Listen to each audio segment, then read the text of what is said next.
hivi ni issue kwenye mitandao ya kijamii. Ni mpira sasa hivi umehama uwanjani, umehama kwenye mitandao. Lakini hata hivyo unajua Young Africa hii ipo wazi na TFF wanaishi kichina. Na hiyo ipo na wanang'ang'ana tu kuondoka na kung'ang'ana. Kwa sababu juzi hapa walienda kwa waziri waliwasuluhisha kule kwa Ndombaro unaona. Yeah. Kwa hiyo jeshi limetokea lingine. Kwa hiyo bado inathibitika kwamba hawapo na wale hawajakunjua nafsi, hawajakunjuliana nafsi. Lakini kwenye kutokunjuliana nafsi hapo nitakuja kwako Njenge.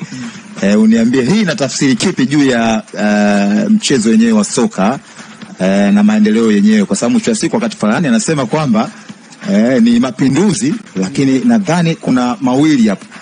Kuna kunufaika na hichi ambacho kinatokea ama kutokea anguko. Kwa sababu kwenye anguko nazungumzia kwenye eneo la stakeholders. Kizungumzia wadhamini. Leo nimeona kwenye mitandao ya kijamii kwa mfano binafsi nilikuwa najiuliza baada ya Young Africans kuwasilisha hoja ya madai ya fedha ya bingwa. Nilitaraji kwamba mamlaka ya mpira ingetoka mapema kwa ajili ya kulinda status ya mdhamini, kupinga hicho ambacho maybe kilikuwa kinadhaniwa na upande wa Young Africans mapema. Wamefanya baada ya CRDB kuandika kutoa ufafanuzi. Yani CRDB ametangulia kutoa ufafanuzi kabla ya mamlaka ya mpira ambayo hawa ndio waliingia makubaliano. Yani anasubiri bahari imekorogeka, alafu ndo unakuja unanielewa. Yani na hii nayo mnaelaumu mdhamini. Sasa unanielewa. Nishakuelewa vizuri sana pointi yako, na kikubwa mimi nakuelewa na naungana na wewe kwamba wao kama ndio taasisi ambayo imeweka milango wazi kwa sponsors na bado inawahitaji zaidi sponsors kuendelea kufanya nao kazi.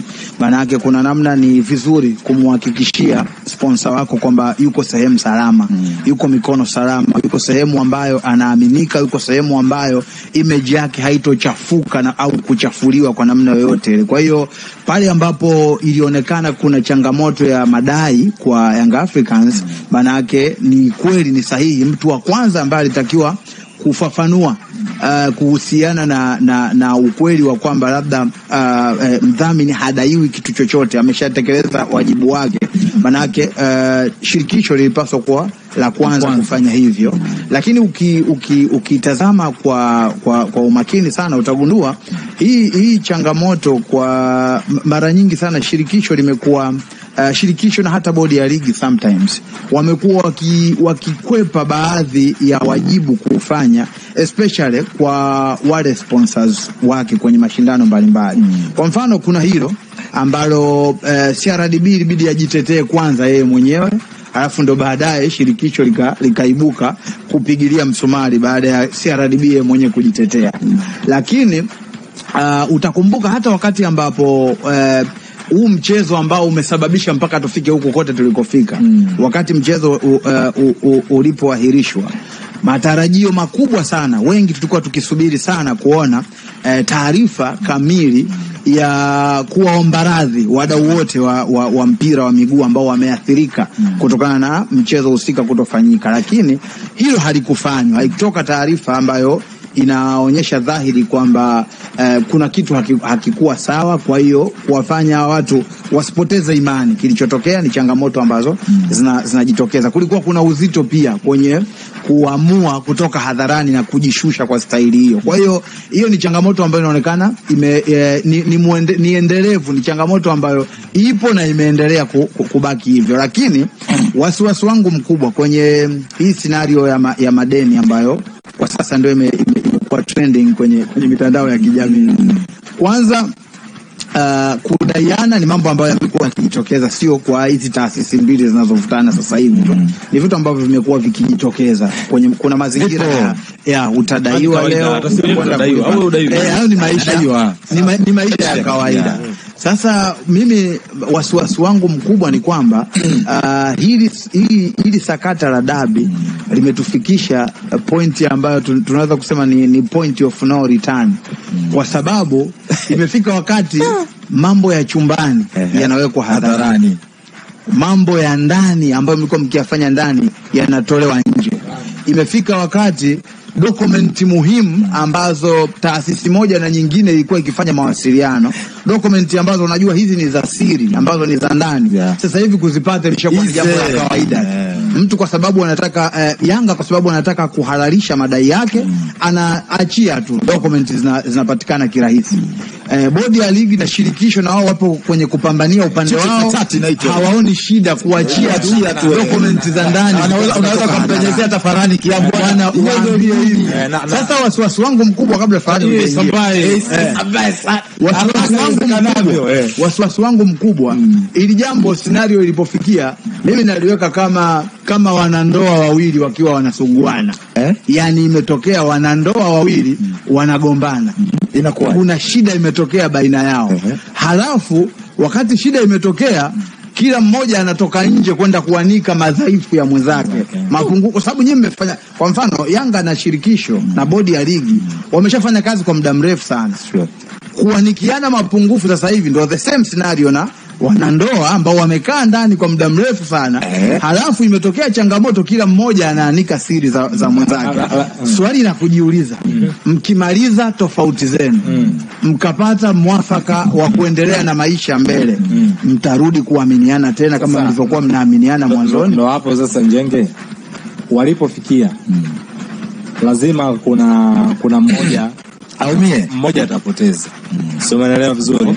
Kwa ilikofikia lazima kuna mmoja atapoteza. Bahati mbaya sana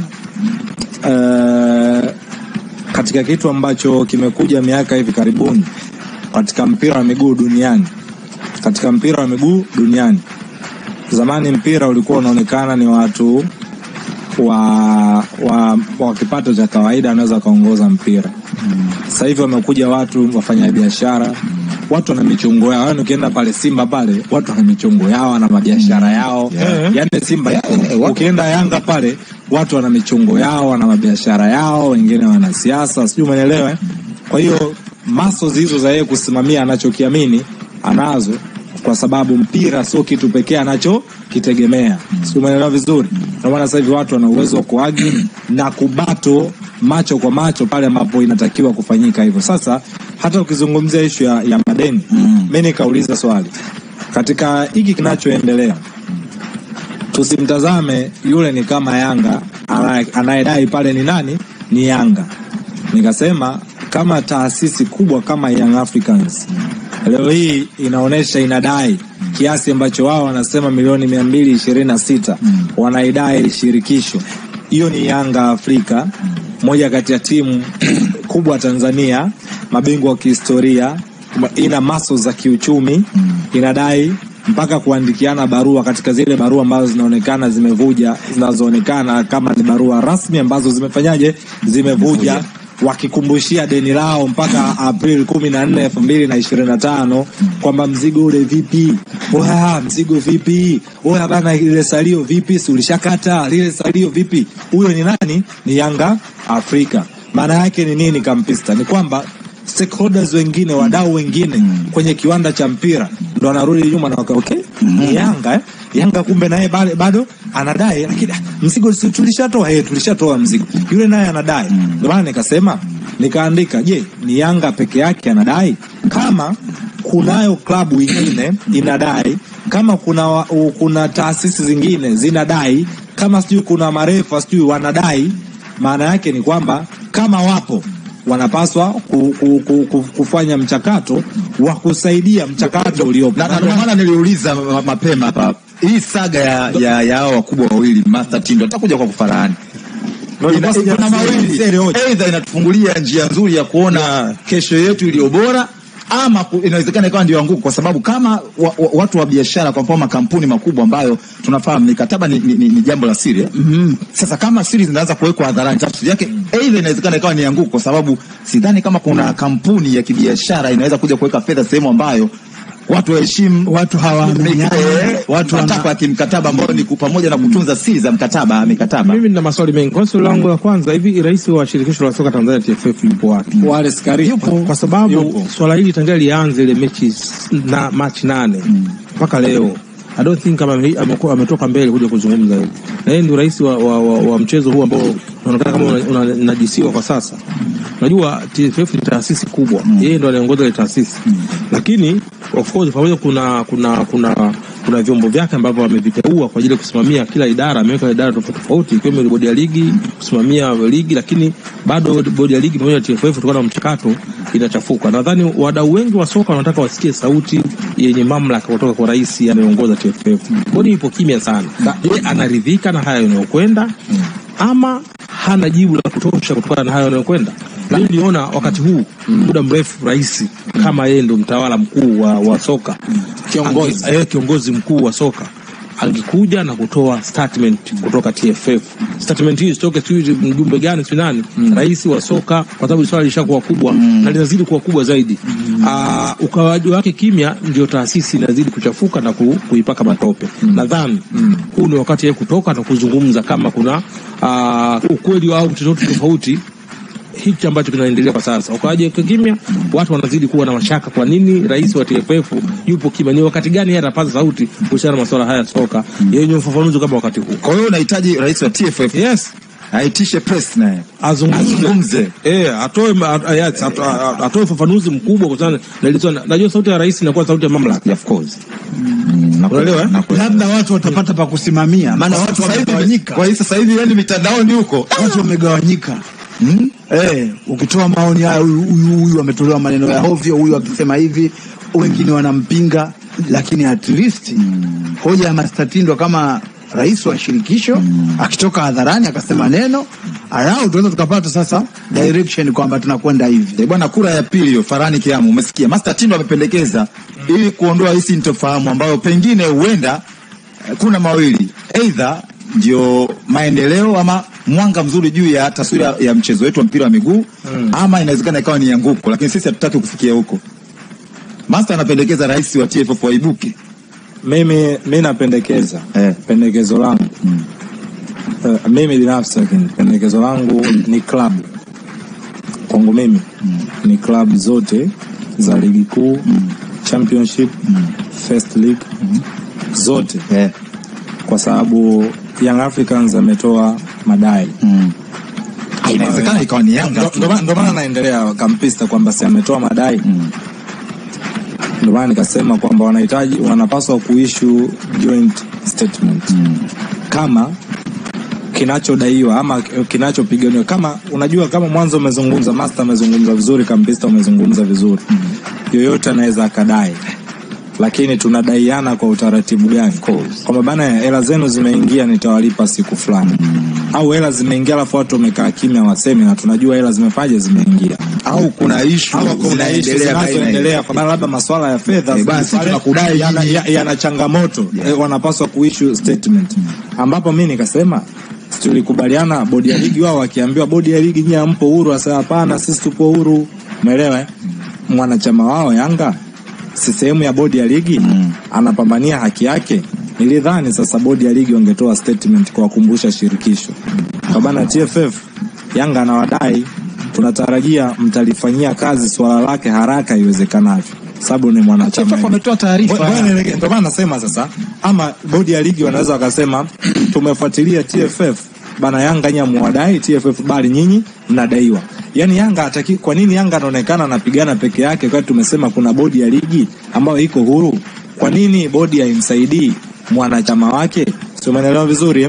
Kwa sababu Yanga kuna madai ambayo ameyaweka wazi, serious allegations ambazo zinapaswa, yeye ana kofia yake ya bodi ya ligi. Bodi ya ligi si chombo huru, kinapaswa pia kuikumbusha shirikisho bana, sikilizeni, klabu zangu zikiwa na fedha zao huku, hebu fanyeni ima kuzifanyaje, kuwapa fedha zao, kwa sababu watu wana matumizi nayo hizi fedha zao. Kama wapo kimya, maana yake huo uhuru wenyewe tunaozungumzia haupo. Lakini pia ninachokiamini mimi ni kampista, tusichukulie hili swala kiushabiki sana. Yani Yanga wana hoja zao, Simba wana hoja zao, NTFF wanaweza kawa na hoja zao, na bodi ya ligi wanaweza kawa na hoja zao.